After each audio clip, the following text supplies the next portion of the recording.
welcome to another episode of The Bottom Line. I'm your host, Lauren Kalil. Our show is brought to you by Whoop. Start tracking your strain, recovery, and sleep scores with Whoop, and even get an extra month's membership and a free 4.0 strap when you sign up with the link in the description.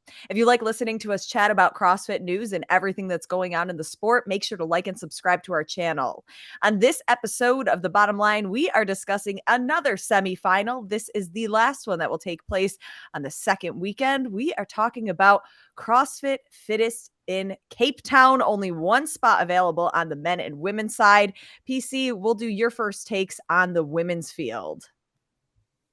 Well, obviously in the women's field, Michelle Bazinet, that's the name that kind of stands out because she pretty much went wire to wire, not wire to wire, but she was leading throughout the whole competition pretty much last year and made it to the games. And she's probably one of the favorites this year. But however, she did not win the quarterfinal, and that actually went to, I believe, Michelle Moran, I believe. I have to double check that. But if you look at this list, there's some veteran names. There's some athletes that have actually competed at the games, and Dina Swift and Michelle Moran. But the name that kind of sticks out to me is Reagan Finkel.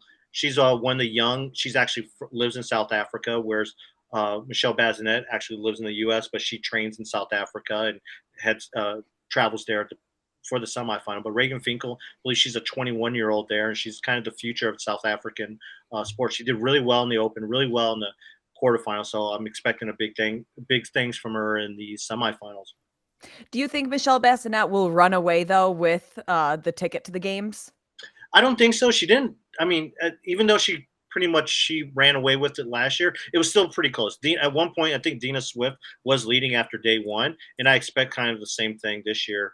And Michelle Moran, she actually was right now on paper. She's probably the best best athlete in Africa.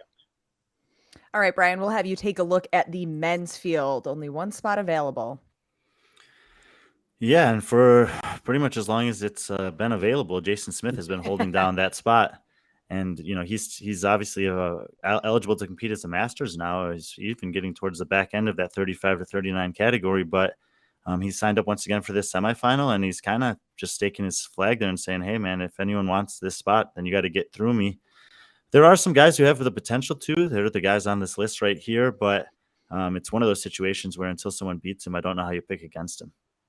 Sure. PC, what is your bottom line for the Fittest in Cape Town? My bottom line is that I like to see Africa a little bit more well represented. Right now, it's pretty much all dominated by South Africa. So I think Africa as a country needs to, start producing more athletes, and they're going to need CrossFit for that. So my bottom line is CrossFit help out Africa. Brian, what's your bottom line? I think in terms of the competition, with only one spot available, it still is a pretty intriguing competition where while Bazinet and Jason Smith seem to be the favorites, they're by no means guaranteed the spot to the games. And I think that, the 4 or 5 athletes that we talked about here all have a reasonable chance to think that they can earn that. I also, think that the Fittest in Cape Town is one of the best programmed competitions around the world every time that they do come out. I'm always excited to see the stuff that they send out for their athletes there.